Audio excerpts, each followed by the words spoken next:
Hey everyone, today we're talking about shutoffs, in specific, the ones that are under your sink or right next to your toilet. And whether you are replacing your current one or installing a brand new one, you notice that the options are way too many and it can be confusing for most of us.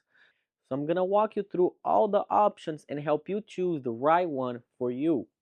And towards the end, I'll show you my preferred shutoff, which is a very DIY friendly solution that can be installed by anyone with no tools. And before you go to the store or even start your online search, check out what kind of piping you're working with. Not necessarily what kind of plumbing pipe it's installed in your house. What we're looking for is what kind of piping is stubbing outside of the wall where you're gonna make that connection. And copper pipes are gonna be your most common out there. And if you have a copper pipe on your stub out underneath your vanity or coming out of the wall, you have mainly two options to go with. You can go with a sweat shutoff, which means that to connect the copper to the shutoff, you're gonna need to solder the shutoff in place. Which this is good if you have the tools, the skills. The problem that you have is that over the years, you're gonna need to service this shutoff, and now that you have solder this in place, you can't really disconnect it without bringing in the heat gun and taking the solder out. The second option you have in this case is to use a compression shutoff. These are very easy to install, and the best part is that they can be removed, replaced, and serviced anytime later on. The next pipe we are talking about is CPVC. The shutoff for a CPVC is very easy to find. You notice that inside of the shutoff, it has the same plastic material as the CPVC pipe. That is because it's a glue-on shutoff, and you do not glue this on with regular PVC cement. You use a special yellow color cement that is safe for drinking water. In which brings us to PEX. PEX piping is getting more popular every day, and that is because they're low cost and durability. Some people choose to change over from PEX to copper in the stub outs, and some people are okay stubbing out in PEX.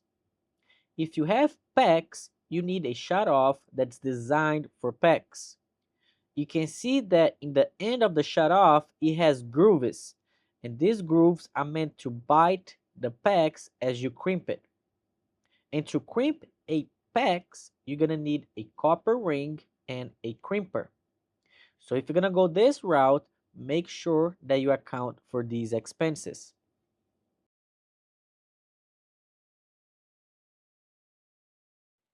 Then we have galvanized steel pipe. This is not as common, but it does exist in older homes. If this is the pipe you have in your house, your option is to use a threaded shut-off valve. Make sure that when you install this that you use threaded tape. And this brings me to my second point. Which type of valve should you buy? A multi-turn valve or a quarter-turn valve?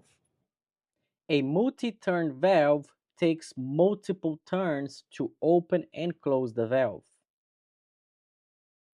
Meanwhile, a quarter-turn valve can be opened and closed with simply a quarter of a turn. But to show you which one you should buy, I cut each one of these in half to understand the mechanism. A multi-turn valve has a stem that after multiple turns, it compresses the washer down, closing the valve. The problem is that this rubber washer will deteriorate over time, and this is where the stem can no longer hold the valve closed. And as far as the quarter turn valve, it has a ball valve mechanism. This is much more durable and has less parts that can fail. My recommendation is that you always try to find a quarter turn valve if available.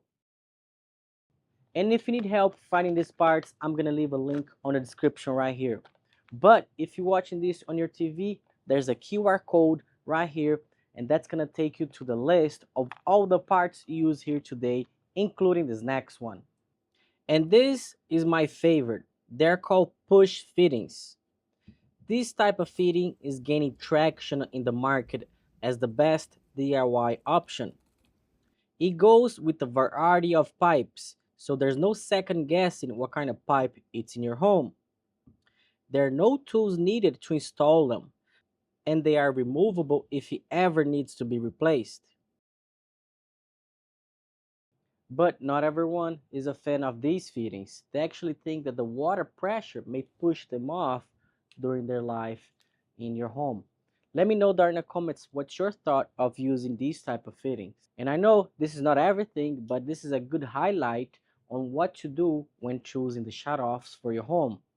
Few other things to consider are the outlets of the shutoffs. Some of them have a 3/8, a half inch, and even other sizes. I recommend you checking that out too. And for most of us, price does matter, so that's another consideration to think of. The price for these fittings are much higher than your regular fittings, so make sure you take a look at that as well. And on another note, if you have what's called a flow tight shutoff valve, I recommend checking out this video right here. I'll walk you through why you need to replace those valves.